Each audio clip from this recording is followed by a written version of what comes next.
بسم اللہ الرحمن الرحیم۔ السلام علیکم۔ ظلم کے حرام ہونے اور مظالم کے دفاع کرنے کے حکم کا بیان۔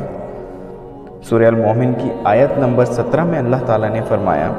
ظالموں کا نہ کوئی دوست ہوگا اور نہ سفارشی جس کی بات مانی جائے۔ اسی طرح سورہ الحج کی آیت نمبر 71 میں اللہ تعالیٰ نے فرمایا، ظالموں کا کوئی مددگار نہیں۔ صحیح مسلم کی ایک حدیث ہے، حضرت جابر رضی اللہ تعالیٰ عنہ سے روایت ہے، رسول صلی اللہ علیہ وسلم نے فرمایا، ظلم کرنے سے بچو، اس لیے کہ ظلم قیامت والے دن اندھیروں کا باعث ہوگا، اور بخل سے بچو، اس کے لیے کہ بخل ہی نے ان لوگوں کو ہلاک کیا جو تم سے پہلے تھے۔ اس بخل نے انہیں اپنوں کا خون بہانے پر اور حرام چیزوں کو حلال سمجھنے پر آمادہ کیا۔ صحیح مسلم کی حدیث ہے، حضرت ابو ہریرہ رضی اللہ تعالیٰ عنہ سے روایت ہے کہ رسول صلی اللہ علیہ وسلم نے فرمایا، تمہیں قیامت والے دن حق والوں کے حق ضرور ادا کرنے ہوں گے، حتیٰ کہ سینگ والی بکری سے بغیر سینگوں والی بکری کا بدلہ بھی دلوایا جائے گا۔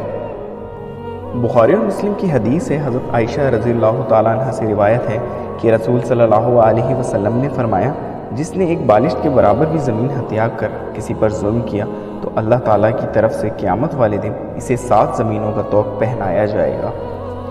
بخاری اور مسلم کی ایک اور حدیث ہے، حضرت معاذ رضی اللہ تعالیٰ عنہ سے روایت ہے کہ مجھے رسول صلی اللہ علیہ وسلم نے یمن کے علاقے میں بھیجا تو فرمایا، تم ایسے لوگوں کے پاس جا رہے ہو جو اہل کتاب سے ہیں، چنانچہ تم سب سے پہلے انہیں اس بات کی دعوت دینا کہ وہ لا الہ الا اللہ محمد رسول اللہ کا اقرار کر لیں۔ اگر وہ یہ بات مان لیں تو پھر انہیں بتلانا کہ اللہ نے ان پر رات اور دن میں 5 نمازیں فرض کی ہیں۔ اگر وہ اسے بھی مان لیں تو پھر انہیں بتلانا کہ اللہ تعالیٰ نے ان پر زکوٰۃ فرض کی ہے، جو ان کے مالداروں سے لی جائے گی اور ان کے فقراء پر تقسیم کی جائے گی۔ اگر وہ اسے بھی مان لیں تو زکوٰۃ کا وصول کرتے وقت ان کے عمدہ مال لینے سے اجتناب کرنا اور مظلوم کی بددعا سے بچنا، اس کے لیے اس کی بددعا اور اللہ کے درمیان کوئی رکاوٹ نہیں۔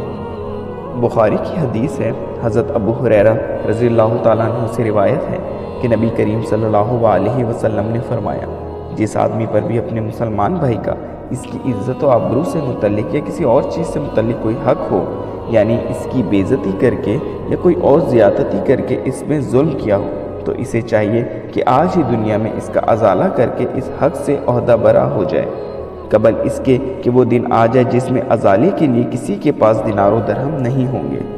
اور وہاں ازالے کی صورت یہ ہوگی کہ اگر اس کے پاس عمل صالح ہوں گے تو وہ اس کے ظلم کے بے قدر لے لیے جائیں گے اور مظلومین میں تقسیم کر دیے جائیں گے، اور اگر اس کے پاس نیکیاں نہیں ہوں گی تو اس کے ساتھی صاحب حق کی برائیاں لے کر اس پر لاد دی جائیں گی۔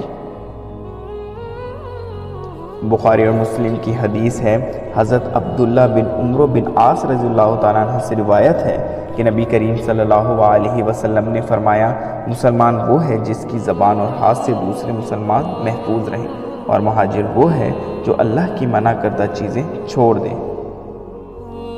اس حوالے سے بخاری اور مسلم میں مزید احادیث ہیں، تو وہ نیکسٹ ویڈیو میں انشاءاللہ آپ سے شیئر کروں گا۔ اللہ تعالیٰ ہمیں اسے سننے، سمجھنے اور اس پر عمل کرنے کی توفیق نصیب فرمائے۔